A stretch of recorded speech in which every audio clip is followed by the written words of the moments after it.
Tucker Carlson. Belmont Hill is a small private school outside of Boston. It's not famous for its athletics. The school's mascot isn't even an animal. It's an 18th century navigational tool, the Belmont Hill Sextants. Doesn't even make sense. So when it comes to sports, Belmont Hill is not trying very hard.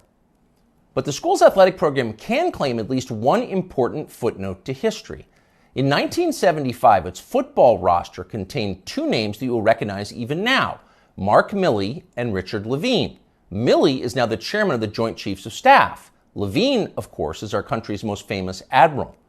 Both transitioned late in life into overweight middle-aged women. Both wound up working as high-level officials in the Joe Biden administration.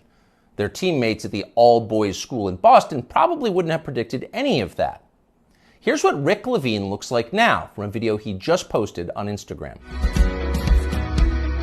Hello, my name is Admiral Rachel Levine, and I have the honor of being the Assistant Secretary for Health at the United States Department of Health and Human Services. Happy Pride. Happy Pride Month, and actually, let's declare it a summer of pride. Happy Summer of Pride. Happy Summer of Pride! Rick Levine is so darn proud he'd like to tell you about it all summer and possibly into the fall. He's got a lot to be proud of. What specifically, you ask? Well, strangely, he doesn't say, nor does he mention his former wife or children. He doesn't tell us whether they're proud too. Since none of them have been invited onto the Today Show to talk about their feelings, we're going to have to guess. For now, we're going to assume that his former family is proud, and why wouldn't they be? Few Americans in our history has come as far as Rick Levine. Here's a fat guy in a Halloween costume who somehow became a federal health minister. Not a small thing, you try that. Not too long ago, this same man was a married pediatrician with kids, lecturing about eating disorders at Penn State.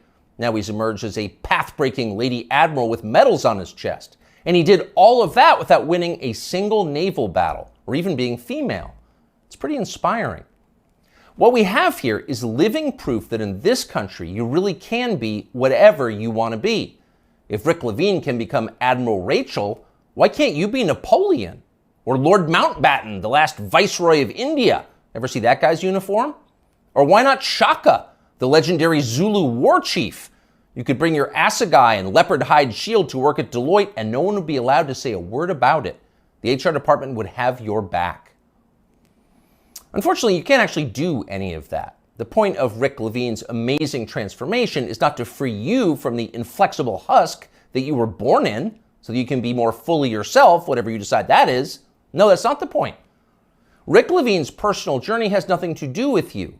It's about him. It's his journey.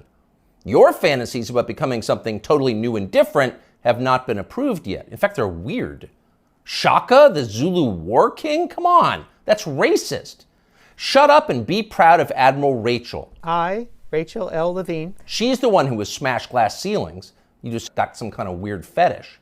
So actually, now that we're saying this out loud, it's pretty clear that Rick Levine has no interest in liberating you from anything. This is not about liberation. It's just the opposite. It's just another religious war, same as all the others. The people who think they're God versus everybody else.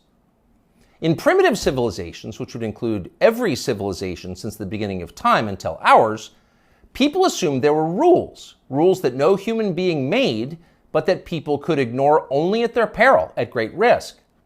Some called these rules nature, or natural law, or even, as societies advanced, theology. But most of the time, people didn't call them anything. They didn't have to. There wasn't a debate about whether the rules were real. People assumed there were consequences to pretending that you were God. They thought Sodom and Gomorrah were real places. They were destroyed for disobedience. They imagined the same thing could happen to them.